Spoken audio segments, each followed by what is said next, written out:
While scrolling down your timeline, do you ever think, I wonder how this is affecting my life? Well, I have, countless times. Having some sort of social media in my grasp since a young man, I feel as if my life has been impacted, yet in a very negative way.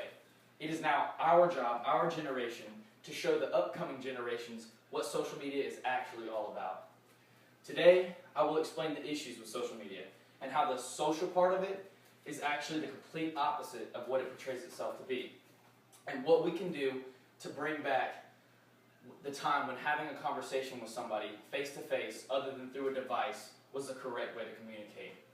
You might be thinking to yourself, what could possibly be so wrong with social media? Well, according to Hashtag.org, a study executed by the National Institute of Health found that use with strong, positive face-to-face interactions and relationships may be those most frequently using social media as an additional venue to interact with their peers. The issue is that the youth, as well as adults, are so glued to the technological side of social media that they forget how to interact in actual face-to-face conversations. According to Forbes magazine, only 7% of communication is based on the verbal word. That means that over 90% of communication is based on nonverbal cues such as body language and eye contact. Or is it that 90% of communication is done through social media?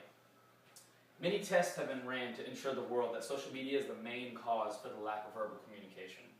With 71% of online adults using Facebook, 17% using Instagram, 21% using Pinterest, and 22% using LinkedIn,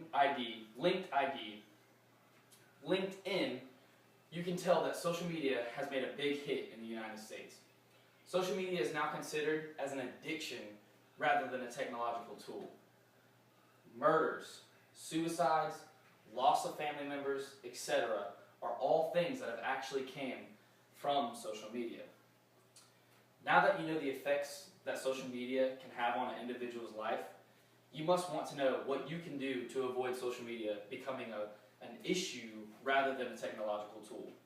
The most important factor is to focus on accepting the fact that social media has the ability to negatively impact your life in all ways, but it is you that has the full control over the decisions that you make while using social media. Don't look at your phone every 10 seconds of the day. Keep it in your pocket instead. Try to interact with people. You run into somebody in the mall, try to interact with them. You run into them at school, try to interact with them.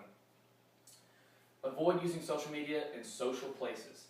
You can't learn how people interact if your eyes are glued to a device 24/7. Also, avoid using social media before bed. You can check it throughout the day, every once in a while, but researchers have actually shown that you need 10 to 30 minutes of complete relaxation before bed. Avoid having multiple social media accounts at the same time. Keep them limited so that they don't cluster up. You're not constantly